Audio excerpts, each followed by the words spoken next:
This guava trees was planted from seeds years ago.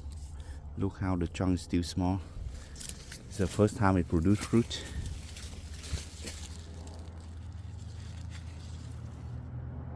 We gotta look at it, see it ready for picking.